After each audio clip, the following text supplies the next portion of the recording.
Water-wiseplants, the green frontier. These are the discussions of the podcast Horticult. Its continuing mission to talk about strange new cultivars, to seek out new flowers and plant them, to boldly garden like no one has before.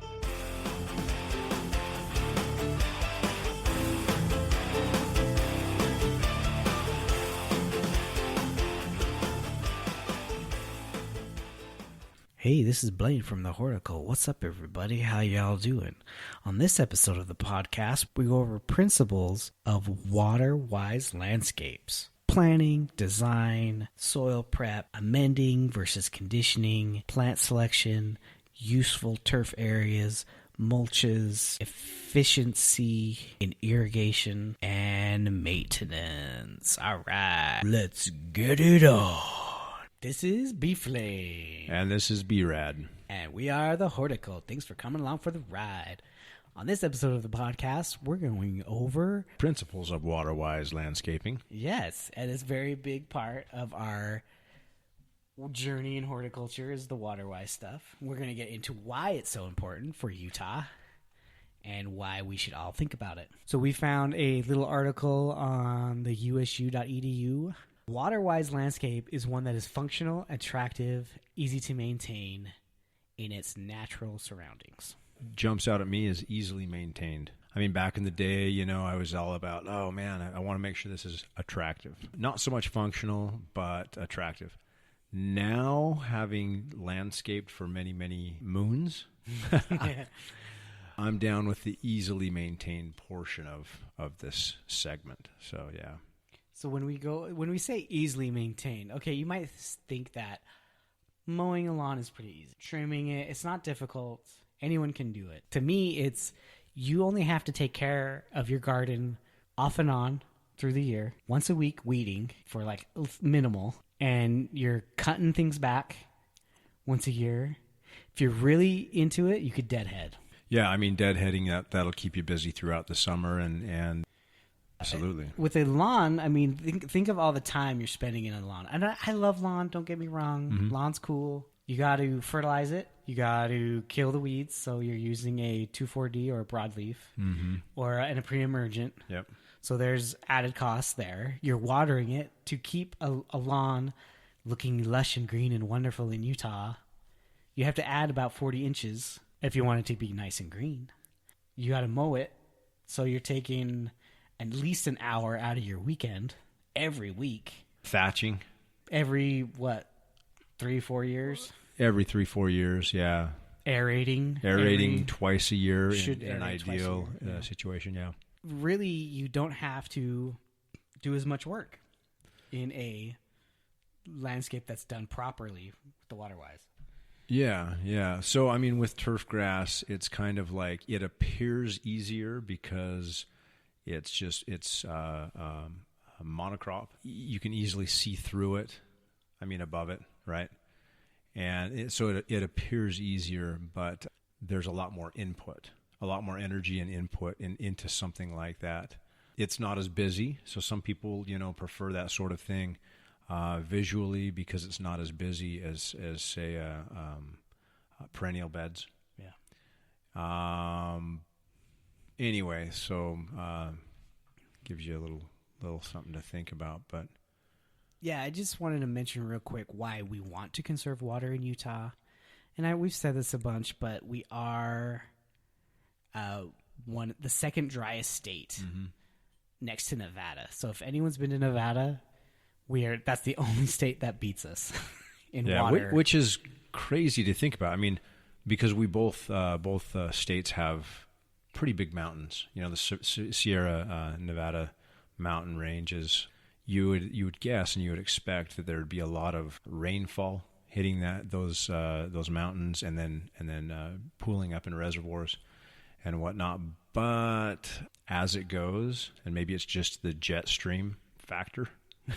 Don't get us wrong. I mean, there is water definitely in the mountain, in the groundwater there, but it's just simply not as available as we would expect and think with the Wasatch Front and whatnot. So, and not to mention, you start throwing in a population that's growing as it is here in Utah, and that water gets used considerably in our daily lives. And in Utah, approximately 65% of our annual culinary water consumption is applied to landscapes. More than half is not being drank. Yeah. It's not being used inside the home. That does not calculate that. Well, it makes me think about not necessarily Nevada being drier, but we're drier than Arizona. We are drier than New Mexico. Jeez, yeah. We are drier than... But when you think of that state, I typically think of tumbling tumbleweeds and... west side Sure. of Texas. Yeah. So we just wanted to quickly go over these principles. So water-wise landscape principle number 1, planning and designing. A landscape design should meet the needs of the people who will use the landscape and maintain the area while incorporating the site's existing environmental conditions into the design. Water is a limiting resource in Utah, so designing the landscape to efficiently use water is important. Why would we jump into planning and design as number 1 rather than run out to the nursery, kind of get excited about landscaping and run out to the nursery and just start picking out the plants that are pretty? A lot of those plants in the nursery are not water-wise. Areas along the house would be... the plantings would be totally different because of height and whatnot versus the plants would be different based on that. It would be differently on because of different hydrozones, right. different like exposure, things like that. So simply sitting down and getting a plan together, and you don't have to be an artist to draw up these plans. At least there's effort going into principle number 1. Yeah. Which is planning and design. It comes down to putting the plant where it's going to get what it needs. A hydrozone is a great example. That's more directed towards water. But the sun exposure, you don't want to put a high sun exposure plant on the north side of your house right next to the house because it's never going to get any sun. Yeah, and it may persist. The plant may live. It just won't thrive. So, yeah. Good call. So planning and design, that's a great first step. So then we go into the principle number 2 is soil preparation. Okay. The most basic component to your landscape is the soil, and many landscape problems can be avoided if an adequate amount of time is spent on properly preparing the soil before the landscape is installed. The types of plants that you are growing will have a bearing on the characteristics you require from a soil, but there are some general guidelines to follow. Mm-hmm. Okay, that's great. That didn't really help us at all. So, well, real quick, I mean, soil, right? I mean, is it what's the point of amending and conditioning any soil from day one as you move in? Well, it's amending. So when I hear amending, I think about adding nutrients. It's not. So what do you call it when you add conditioning? Conditioning. Yeah. So conditioning, you're altering the porosity and water holding capacity.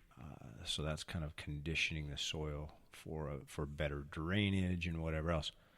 But amending would be adding the nutrients via compost. Right. Is a great way to do it, a good organic way to do it. And actually compost accomplishes both of those conditions and amends with micronutrients mostly. You need to know what nutrients your soil has. I think if we're talking water-wise plants, they're not going to necessarily need to be charged with and have high fertility, such as your annual plant material that you would buy, the stuff that gives you all the color. Those guys have a tendency to use a lot more nutrients. And so you'd want to amend the soil with, if you're going to be planting annuals, a lot more. Usually water-wise, perennials especially, and trees and shrubs, the nutrients that come with the soil that you have is usually good enough, but it's not great. So if you want them to thrive, then it's good to add extra. There is a downside to that, though, too. We could talk about this forever, but if you add too much, if you amend too much fertility to the soil, then you end up with a plant that thrives over the top, and then you're going to end up with more growth, especially more vegetative growth, which then will need to be kept in check with pruning practices. And so it's kind of like give the plant what it needs, but you may not want to just spoon feed that thing with sugar, you know. Well, I mean with nitrogen. Yeah. Anyway, yeah. So principle number 3, plant selection. Mm-hmm. Plant selection is a fun part of the design process for most people. I even said that. It's the fun part. Totally. Selecting the right plant for the right place is essential for creating a water-efficient landscape. This is why we like to have fun with it. And we're going to go over some plants that we like to work with. Really here, some people are hung up on natives versus water-wise in this area. And I just want to go over the difference. Just because native to your area doesn't mean it's water-wise. That's Example, freaking dogwood. Oh, sure, yeah. Dogwood is not necessarily a water-wise plant. It's a riparian plant, but it's native. But then it's kind of been commercialized, and it's this go-to shrub these days. But that's a native plant. And there's always a place for it in special hydro zones around the house, maybe if you have an area that's a kind of a lower depression. Yeah. And the water has a tendency to run off from your neighbors and or from your sprinkler system. Yeah. And it kind of pools and puddles up in that location. Well, that's a great fit for that type of location.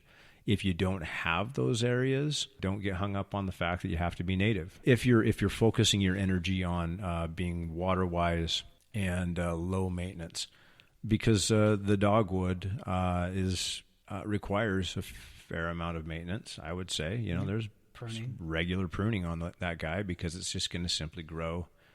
It has available water. It's just, and don't get me wrong, I like dogwoods. I think they're really pretty. They add winter interest. They add to the landscape, but they're not water wise. So don't get hung up on that. Natives are harder to find. Definitely. There's a lot more commercially available water-wise things. You got drought tolerant. You got all these kind of little low water use, water tolerance or whatever, dry tolerant. All these different kind of words. It all kind of means the same thing. But natives and water-wise, they're different. They're different. Yeah. They can be the same thing. They can be. For sure. Yeah, for sure. Yep. 3. Oh, wait. Number 4. Practical turf areas. Lawns have many benefits, including cooling effects, erosion control, water filtration, and water infiltration. Lawns can withstand trampling and play that no other plant can handle. Lawns also need a lot less water than they are given. So, in other words, they can tolerate a lot less water than they're given. And depending on what type of variety you use, what type of turf grass variety you use, then that gives you a little bit more leeway with less water. Careful selection and efficient watering. Lawns can be an important part of the low water landscape. Where do you actually use your lawn? Is that what you actually use? What do you actually... What percentage do you use? Yeah, that's a really good question. Keep that part. Because most of the lawn that I have, it's only there when I mow it. Like, the only person ever walking on it is when I mow it. So it's kind of like, why do I have this here? Where I could have something beautiful and flowering and adding more to the landscape other than just... So the actual physical use of that turf grass, it's void. Maybe your eyes, like the way that, like maybe the way that you're visually looking at it, that's pleasant. But as far as actual usage, very low. Yeah, I'm the same way. I think you can find a place to utilize that low visual aspect to kind of give contrast, have that nice green. You could put a border of red right next to it. You could use something that's high, so you have that vertical plane complements itself, right? Yeah, that's or a good horizontal call. plane with a vertical plane, so it's like has that contrast. There's ways you can use it in the design. You don't need to get rid of all of it. Which brings us to our next principle, number 5. Number 5. Mulch. Mulch can provide many benefits to water-wise landscapes.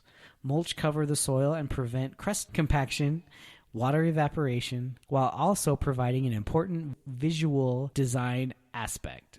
Choosing the right mulch for the situation is dependent on plant selection, watering regime, and site use. Yeah, there's many different types of mulch out there. I think the one that we're most familiar with is at least for me, is the one that I get from the Green Waste, which is that kind of that barky, dark in color, dark brown and black, and gives a really nice, clean, crisp, fresh look. It smells good if you're into the smell of dirt and soil. Yeah. But that's a great mulch, being able to suppress weeds and whatnot. But there's many different types of mulches out. Well, I've heard one of the best kind of mulch, bark mulches, or wood mulches, I guess. Waste from a arborist chipper. So they cut down trees or whatever, and they put them into a shredder or chipper. And you could buy that mulch. It's super cheap. It's undyed. It's untreated. And it breaks down, and it's supposed to be so good for the soil. So why is mulch so important, other than the aspect of it, the look of it? Yeah, I mean, we go into here, crusting, compaction, evaporation. The one that's missing here is weed suppression. And at the right depth, you'll gain a very high % of weed suppression. I mean, almost to the point where you're not out there every week. Right. And I think that's something that people don't get. Right. Because they see that bark and they're thinking, oh, it's going to get full of weeds. And if you don't have enough of it, it will. Yeah, and maybe it's a cost issue, but if you're throwing down 1 inch of mulch over the top of your soil, it'll look good for a short time.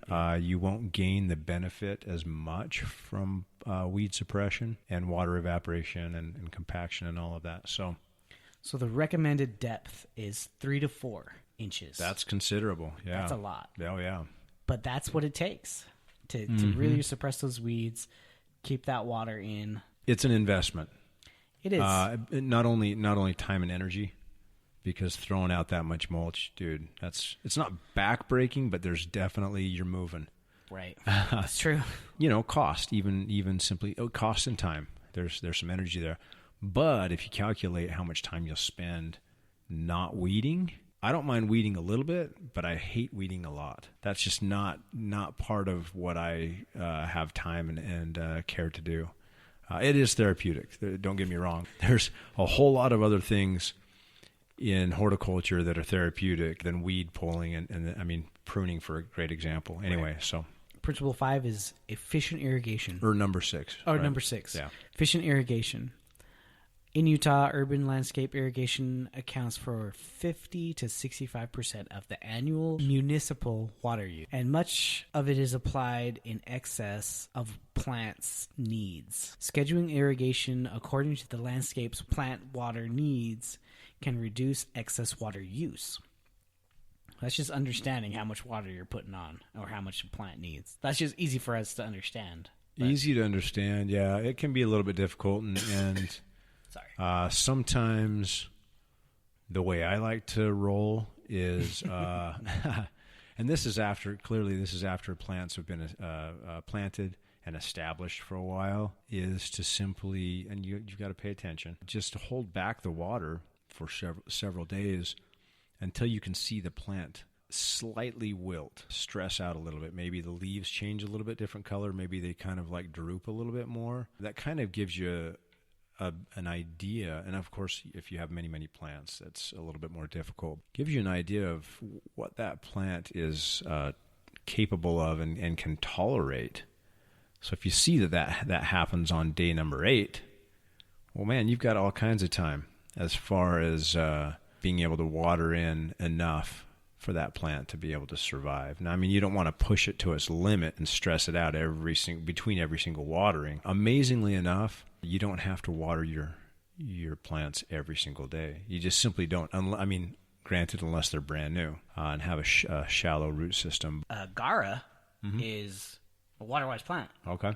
Had it out on my park strip. It was fine, just freshly planted. I thought, it's okay. And I think I went a weekend without, and it got hot. It got really hot. I mean, when you get them from the nursery, you got to think they are being babied. Watered every day, pretty much. And always fed with some. It depends on the nursery. Okay. And it depends on the situation. I mean, some are top dressed with like an Osmocote, type fertilizer. Or at least the grower, from the growing stage. So where you're getting them in your greenhouse. Yeah. Definitely babied. For sure. Maybe not so much babied when it gets to Home Depot. Yeah. But I mean, leading up to that, I mean, we're building bulk and beauty and flower bud count and everything with fertilizer. That's what we're doing. So we're really treating it. It's in the best case scenario as a baby plant. But you're right. As soon as it gets older and gets sold and planted, quite often it's undernourished over time, for sure. So I almost lost my Gara. That's the story. Oh, okay. So I almost lost my Gara, but I was able to catch it in time but my other Gara, one Gara was fine. Mm-hmm. Because it was on the side where it got a little shade from my tree. The other one, full sun, full blurring, yeah. And I was able to get it back and water it and catch it in time, and it like kind of died back a little bit, but it was starting to push out again before the end of the season, and now it's crawled back in. So I don't know. I have lost one before. Gara, I think they're temperamental when they're first planted.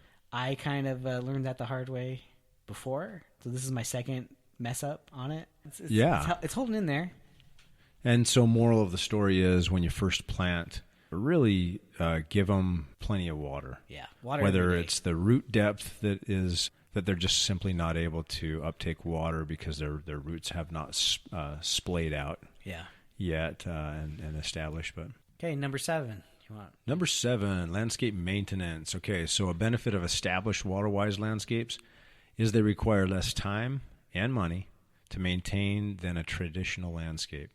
This assumes you've limited turf grass to areas where it's practical, you've selected plants adapted to your climate, and you've grouped landscape plants according to their water, soil, and sun exposure requirements. Spend less time trying to manipulate your plants to fit your conditions and more time enjoying their beauty. So yeah, I mean, that's kind of that's the biggie for me, is just simply reducing landscape maintenance. Not because I'm lazy, not because I don't have a lot of time, actually. So that's a big part of it. I just simply don't have the time I used to. And even though I love to tinker around in my yard, it's a fun pastime. It's something that I don't want to have to do, but rather choose to do. Maintenance is easy. You cut them back once a year. Yeah. I don't deadhead, so that, yeah, I mean, if you wanted to deadhead, you could simply do that and gain more flower blossoms throughout the year. Mm-hmm. Pruning is always kind of a fun thing as far as thinning and or just manipulating, but not to an excess, and that's where too much water comes in. Then you will be pruning more often. And you're not even supposed to prune, right? This is shrubs and other things. You're not supposed to prune the first year. Definitely a safe and fair way to go about it, for sure. But after the first year of establishment, prune up that puppy. There's so many different ways you can prune, ornamentally. Just simply as simple as possible. Reduce the weeding, reduce the pruning, reduce the water usage, and you're going to be happy, I promise you. Well, thank you, Brad. Thank you, Blaine. See ya. Later. All right. Well, there we go. I want to thank Brad for coming and doing this podcast with me. I want to thank you, podlings out there, wherever you are. Thank you so much for listening. And keep spreading the word of the podcast. Share it, like, subscribe. We are just like a rhizomatous perennial weed. We shall continue to grow and be stronger with each passing episode. So thank you, everybody, for supporting the podcast. You can find us on Twitter, Instagram, Facebook, and our YouTube channel. So go like and subscribe those guys if you want. So thanks so much, and remember to plant on Babylon. Oh no, I said too much. I haven't said enough.